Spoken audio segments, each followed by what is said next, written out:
G'day, it's Professor Joseph Drew again from the University of Technology Sydney, and I'm here to talk to you about local government taxation today. That's what we commonly call local government rates. Now, before you can understand local government taxation, unfortunately you need to know four definitions of the four different types of goods and services that local government commonly produce. First, we have our public goods and services. They're things that you can't really stop people from using. And because one person's used it, it doesn't diminish the amount of goods or service available for other people to use. The classic example is a local government road. You can't really stop anyone from using it, and just because you drove down the road doesn't really stop, it doesn't prevent anyone else from being able to drive down the road in the future. Classic public good. Now, public goods have to be funded through taxation. Why? Well, business would never fund public goods. There's no market, there's no profit to be made because you can't charge fees because you can't stop people from using them. So the whole reason to have any tier of government, and certainly local government, is to provide these public goods and services. That's the main function of local government. But there are other types of goods and services that local governments provide. Private goods. These are things that you're used to buying from businesses. Private goods example, a local government example is water provision. You can stop people from using your water at your house using your tap, and once that water's been drunk or whatever, it's not available for anyone else to use. Now, private goods like water, sewer charges, domestic waste, it's reasonable that the consumer pays a fee or a charge. Just like it's reasonable if you want a chocolate bar that you drive down to Woolies or whatever and you pay the fee or charge for the chocolate bar. You don't expect the taxpayers of Cootamundra Gundagai to all chip in a few cents towards your chocolate bar. You expect that if you're consuming the good, you're getting the benefit of the good, that you pay the price. So private goods should always be funded by fees and charges which cover the entire cost. There's two other a little bit more obscure types of goods. I'll be very quick on them. One's called merit goods. These are goods that someone has decided is really good for you to consume because they have some sort of virtue that you'll benefit from. Good examples, libraries, swimming pools. People have decided in the past that it's good for people to read books, it's good for their moral development, character development, and it's good for people to swim because they keep fit and they obviously don't drown. Merit goods should be funded through fees and charges, but because we want to particularly encourage you to use these things, government will provide a subsidy. They'll contribute part of the cost. Now that subsidy has to come out of the tax pool, out of the taxation pool. There's another group of goods and services similar to that, goods with positive externalities. They're goods that, yes, you consume it and you get a benefit, but when you consume them, everyone also gets a little benefit. Good examples, probably childcare centres that a lot of local governments run. Obviously the parent and the child that goes to the childcare centre gets a benefit. They internalise it. That warrants them paying a fee. But the whole community gets a little benefit as well. You don't have little toddlers running around the street aimlessly not being cared for, and eventually these children grow up to be good citizens and contribute to the community. So because the entire community gets a little benefit out of it, it's reasonable for the community to provide a little bit of a subsidy towards goods like that, and that comes out the tax pool. Okay, so now we know where taxation should be used or how it should be used. It should mostly be used to fund public goods and services, which is the main reason to have government, and also to pay for the subsidies for merit goods and goods with positive externalities. Now, it's very important to clear up a common misconception that local government rates, what they are. Local government rates are taxation. We should call them local government taxes. The rate is sort of an Australian slang term that you won't find anywhere else, and it causes a lot of confusion. Local government taxation, just like any other type of taxation, is not a fee for service. You don't think that the income tax that you pay for the federal government is a fee for service. Depending where you live, you get different access to different federal government services, don't you? But wherever you live in Australia, you're expected to pay the same rate of income tax dependent on your earnings, of course. Local government taxation is not a fee for service, just as federal income taxation is not a fee for service. We need to really dispel that common misconception. Local government tax is based on what we call unimproved land value. What is your unimproved land value? That's the value of the land that you own, excluding, taking away the value of things like buildings, landscaping, fences, anything you've done. So the unimproved land value is just the land as it would have been found in nature once upon a time before anyone turned up. Okay. So why do we tax unimproved land? It's actually a tax on unrealised capital gains, and the dude's photo that you're looking at is a economist slash philosopher called Henry George. He's very prominent in the late 1880s, and he had a really good argument, and it really is a very elegant argument. His argument was, if you own a piece of land, the value tends to go up every year, doesn't it? We all know the value of our properties goes up most years. Now, if we're just looking at the land, not the house and the fence and the landscaping, the value that it goes up every year by, we haven't done anything to earn it. It's just wealth that's descended onto us from the sky simply because of what's happening in the community. So as the population grows, land becomes more valuable because more people need to buy land, and there's only a fixed quantity of land out there, therefore the land goes up in value. If a great big new industry comes to Cootamundra Gundagai, the land will go up in value because there'll be more people moving into the area and there'll be more job opportunities, so your land's more sought after, the land goes up in value. If a new train line gets put through or a new highway gets put through, your land will go up in value. But in each of these cases, as Henry George wisely observed, you've done nothing to earn it. Now normally, we don't think it's right, morally right, to get money, to get wealth, through no action of our own. To get money just by doing nothing. It doesn't usually appear to most people to be a good, right, moral thing to do. And what Henry George was saying was, well, if you tax this increase in unimproved land value, all you're doing is asking people to give back some of the money that they never earned. To give back to the community which grew, which built this infrastructure, some of that wealth that the community created. It's a really morally defensible tax. You didn't earn the money, everyone else's actions earned the money, therefore why not pay back some of that money? And it's a very thin slice in Australia. You pay back a very thin slice of that wealth that's been created by other people back to your community, your local government, in the form of local government tax. Now, in New South Wales, there's 4 categories of land tax: farm, business, residential, mining. Mining we don't have to worry about here. You can have subcategories, and some councils do. It's probably the exception rather than the rule. Most councils have a flat rating structure. Most scholars will tell you subcategories are a very bad idea. They reduce transparency, they reduce equity. Now, often it's argued you need a subcategory for an outlying village because they get less services. But that argument's fallacious because, as I said before, your taxation has nothing to do with the services you receive. It's not a fee for service. Services should get paid through fees. So you're in an outlying village, you don't get rubbish, water and sewer.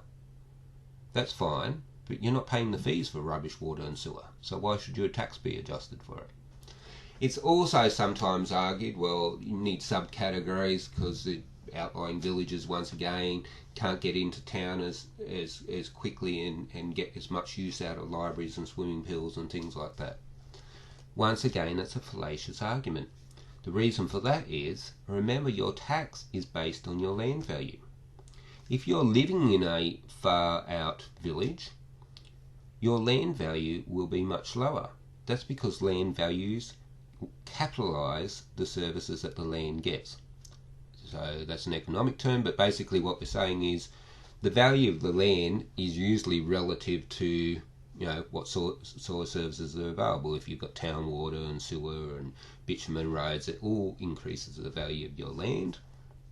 So that would be capitalised into your land, which means that because the tax, remember, is calculated on an unimproved value of your land, if your land value is lower because you don't get easy access to these sorts of services, even though you pay the same tax rate as everyone else, your tax bill will be lower because it's based on the land value. So that also is a fallacious argument.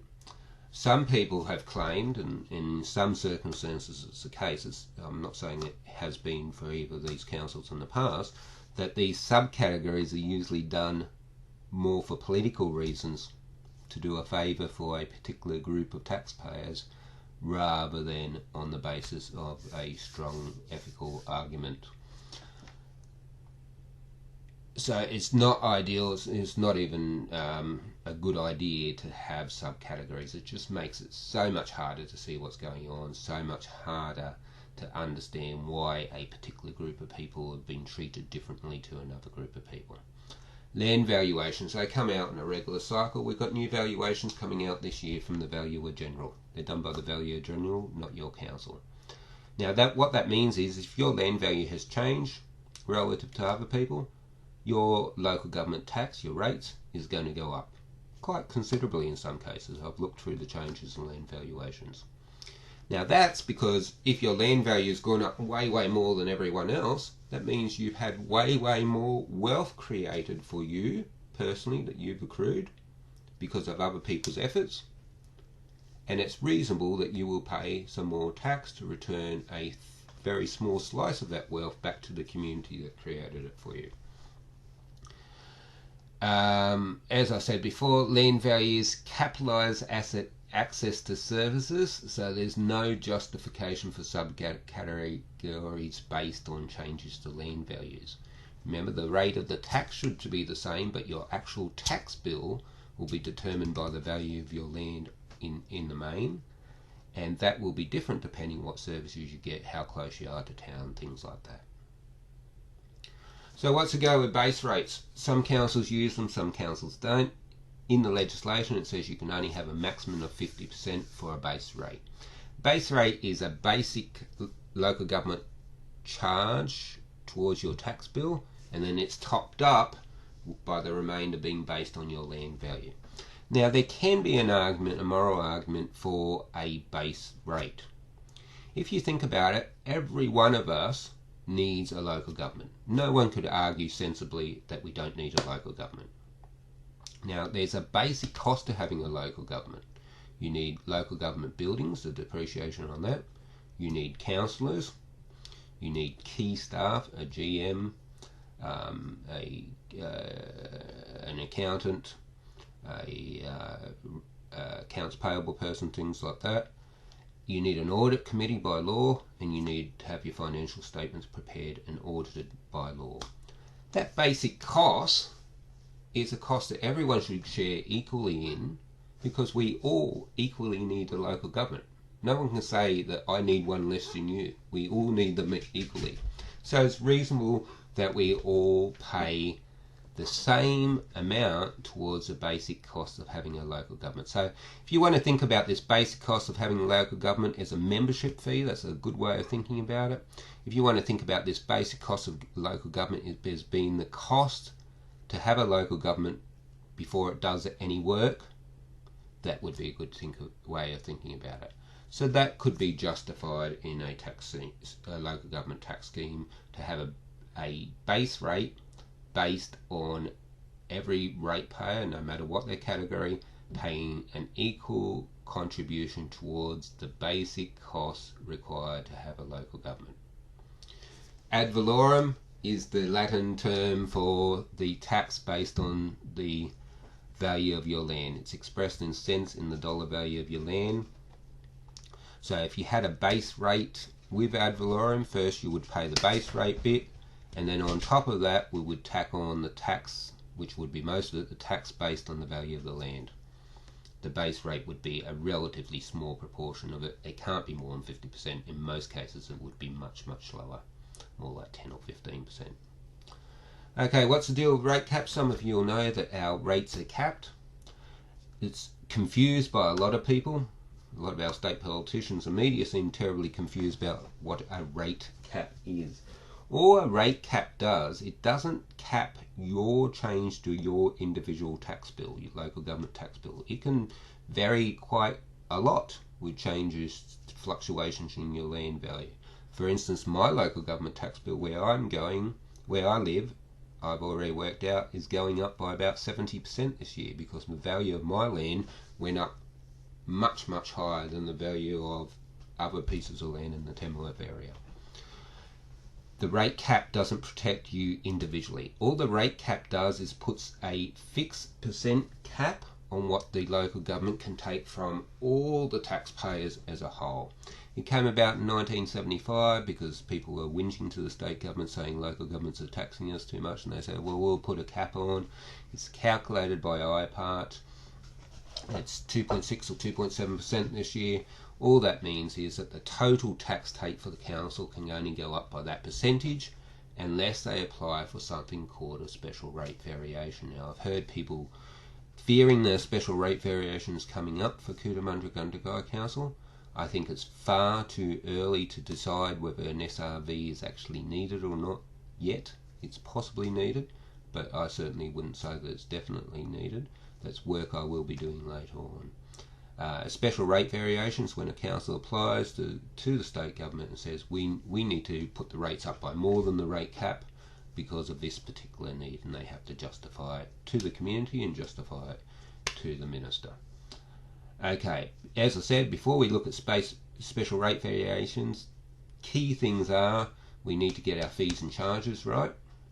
Your council, like every other council in Australia, probably isn't charging fees and charges that cover the complete costs of private goods. Now, as we saw right at the beginning of this little video, private goods, they're things that you internalise, you only benefit from. It's reasonable that you only pay for them and you pay the full cost of it. You don't expect when you go to buy your chocolate bar from Woolies that other people contribute towards the cost. You expect that because you're the person eating the chocolate bar, that you'll pay the full cost of the chocolate bar, which is the cost of the company producing it, plus a little margin to cover their overheads, and they need to make a profit. Once we get fees and charges set properly, we then need to look at expenditure. Is there somewhere where we can tighten up our expenditure? If communities are demanding lots of things, taxes are going to have to go up. There's not many options. So one way we can reduce the pressure and the need to maybe do a special rate variation is to reduce the level of expenditure. And I'll be doing work later on that looks at where we're prepared to have a slightly lower service level in order to reduce the pressure on our rates.